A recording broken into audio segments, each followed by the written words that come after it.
उन्नीस फरवरी को हो सकता है दिल्ली सरकार का शपथ ग्रहण समारोह। सूत्रों के मुताबिक 17 या 18 फरवरी को होगी बीजेपी विधायक दल की बैठक। सीएम के चेहरे पर उसी दिन लगेगी मुहर।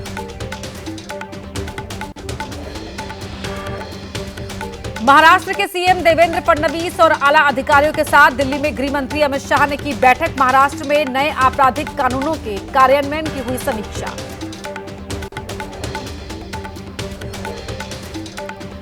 मणिपुर में राष्ट्रपति शासन लागू होने के बाद सुरक्षा हुई कड़ी। इम्फाल में सीआरपीएफ के जवानों की जगह जगह तैनाती। चप्पे चप्पे पर नजर बनाए हुए हैं सुरक्षा बल। सीएम के इस्तीफे के 4 दिन बाद गुरुवार को लागू हुआ राष्ट्रपति शासन। मणिपुर में राष्ट्रपति शासन पर बीजेपी सांसद संबित पात्रा ने कहा, राष्ट्रपति ने मणिपुर विधानसभा को निलंबित किया है। जब राष्ट्रपति उचित समझे तभी विधानसभा को बहाल किया जा सकता है। मणिपुर की क्षेत्रीय अखंडता के साथ कोई समझौता नहीं किया जाएगा। टीएमसी सांसद कल्याण बनर्जी बोले, राष्ट्रपति शासन से मणिपुर की जनता को नहीं मिला न्याय। शांति बहाल करने के लिए पीएम मोदी को खुद जाना चाहिए मणिपुर। सीपीआई नेता डी राजा बोले, मणिपुर में राष्ट्रपति शासन का मतलब है राज्य और केंद्र दोनों ही सरकार फेल हो गई है। रोड मैप तैयार करने के लिए गृह मंत्री को बुलानी चाहिए ऑल पार्टी मीटिंग, तभी होगा मणिपुर की समस्या का समाधान। आरबीआई ने मुंबई में न्यू इंडिया कोऑपरेटिव बैंक पर लगाया बैन। पैसे निकालने और जमा करने पर रोक लगाई। अगले 6 महीने के लिए लिया गया action. New India cooperative bank पर बैन लगते ही बैंक के बाहर ग्राहकों की भीड़ जुटी। अपनी जमा राशि निकालने पहुंचे खाताधारक, सभी पैसा न मिलने से परेशान। बैंक के बाहर पुलिस तैनात की गई। अहमद पटेल के बेटे फैसल पटेल ने कांग्रेस को कहा गुड बाय। एक्स पर खुद को कांग्रेस से अलग करने की बात कही। दर्द और पीड़ा को बताया कांग्रेस छोड़ने का कारण। लखनऊ में सीएम योगी ने 2 फ्लाईओवर का लोकार्पण और 588 करोड़ की परियोजनाओं का किया शिलान्यास। कार्यक्रम में केंद्रीय रक्षा मंत्री राजनाथ सिंह और केंद्रीय सड़क परिवहन मंत्री नितिन गडकरी मौजूद रहे। बिहार के जहानाबाद में सीएम नीतीश ने 200 करोड़ की योजनाओं का शिलान्यास और उद्घाटन किया। विभिन्न विभागों के बने स्टॉल्स का भी किया निरीक्षण। जीविका के स्टॉल पर रुककर जीविका दीदियों से किया संवाद। सीएम के साथ बिहार के दोनों उप मुख्यमंत्री मौजूद रहे। पटना में आरजेडी दफ्तर के बाहर लगाए गए नए पोस्टर, लिखा वापस आ रही है 17 महीने वाली तेज तर्रार तेजस्वी सरकार। निलंबित ट्रेनी आईएएस पूजा खेड़कर की गिरफ्तारी 17 मार्च तक नहीं होगी। सुप्रीम कोर्ट ने अंतरिम राहत को आगे बढ़ाया। पूजा पर चल रहा है फर्जीवाड़ा कर आईएएस बनने का केस। दुनिया में पहली बार किसी नदी को साफ करने के लिए एक साथ उतरे 300 सफाई कर्मचारी। प्रयागराज के रामघाट और गंगेश्वर घाट पर चला सफाई अभियान। Guinness book of world record में दर्ज किया जा रहा है सफाई अभियान। महाकुंभ में अब तक 50 करोड़ से अधिक लोग लगा चुके हैं आस्था की डुबकी। आज भी अभी तक 53 लाख से अधिक लोगों ने किया स्नान।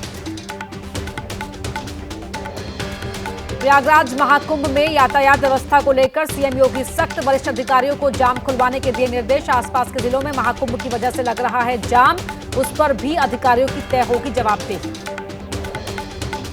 महाकुंभ क्षेत्र और प्रयागराज जिले में आज से फिर से 3 दिनों का ट्रैफिक प्लान लागू। 3 दिन तक सभी पास रहेंगे स्थगित। मेला क्षेत्र में गाड़ियों को नहीं दी जाएगी एंट्री।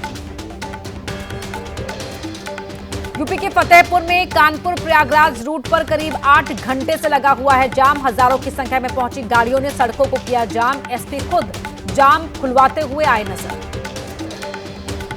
जम्मू कश्मीर में शराबबंदी की मांग को लेकर शिवसेना के कार्यकर्ताओं का प्रदर्शन। शिवसेना का दावा, जम्मू कश्मीर मंदिरों और पीर पैगंबरों की धरती, इसीलिए शराबबंदी जरूरी। केरल के कोट्टयम में नर्सिंग कॉलेज में रैगिंग के विरोध में एबीवीपी कार्यकर्ताओं का विरोध। कॉलेज परिसर में एबीवीपी कार्यकर्ताओं ने किया प्रोटेस्ट। राजस्थान के झालावाड़ में हिंदू संगठनों के कार्यकर्ताओं ने वैलेंटाइंस डे का किया विरोध। ग्रीटिंग कार्ड जलाकर नारेबाजी करते हुए वैलेंटाइंस का किया बहिष्कार। वैलेंटाइंस डे पर राजधानी लखनऊ की सड़कों पर उतरे हिंदू संगठन से जुड़े सदस्य। अखिल भारतीय हिंदू महासभा के कार्यकर्ताओं ने थामी लाठी। छात्राओं के साथ छेड़खानी करने वाले मंचलों पर बनाए हुए हैं नजर। यूपी के फिरोजाबाद में पार्क से हिंदू संगठन के लोगों ने युवक और एक नाबालिग लड़की को पकड़ा। हाथों में लाठी लेकर राष्ट्र रक्षक समिति और हिंदू जागरण मंच के कार्यकर्ता वैलेंटाइंस डे के चलते सुबह से ही सार्वजनिक स्थानों पर कर रहे हैं निगरानी। पटना के पार्क में लठ लेकर घूमे शिव भवानी सेना के कार्यकर्ता। वैलेंटाइंस डे पर की प्रेमी जोड़ों की तलाश, हाथ में हनुमान चालीसा लिए कार्यकर्ताओं ने वैलेंटाइंस डे को बताया कैंसर। आंध्र प्रदेश के कुरनूल में बर्ड फ्लू का पहला केस मिलने से मचा हड़कंप। स्वास्थ्य अधिकारियों ने की पहले मरीज की पुष्टि। इलाके को रेड जोन घोषित कर 1 किलोमीटर के दायरे की सभी चिकन दुकानें बंद की गई। दिल्ली में 1.5 करोड़ रुपए की कोकीन के साथ 2 तस्कर गिरफ्तार। 1.5 करोड़ रुपए की 141 ग्राम कोकीन बरामद। दिल्ली एनसीआर में ड्रग सप्लाई करते थे आरोपी, कराया गया भर्ती। हैदराबाद में चलती कार में लगी आग, कार ड्राइवर ने उतरकर बचाई जान। देखते देखते आग का गोला बनी कार। फायर ब्रिगेड की गाड़ियों ने आग पर पाया काबू। कोलकाता के सियालदह रेलवे स्टेशन के पास मार्केट में लगी भीषण आग। 40 अस्थायी दुकानें जलकर हुई खाक। आग लगने का कारण अभी स्पष्ट नहीं।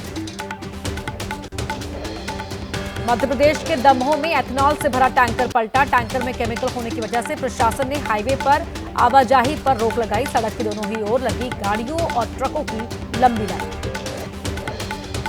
अमेरिका से अवैध भारतीय अप्रवासियों का दूसरा बैच भेजे जाने की तैयारी। 16 और 17 तारीख को हो सकती है भारत वापसी, अभी तय नहीं जगह और flights.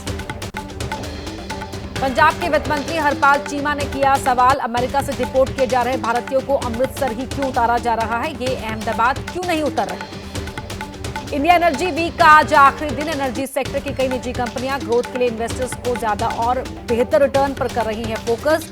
Cane oil and gas के सीएफओ हितेश वेद ने कहा, प्रोडक्शन बढ़ाने पर भी है ध्यान।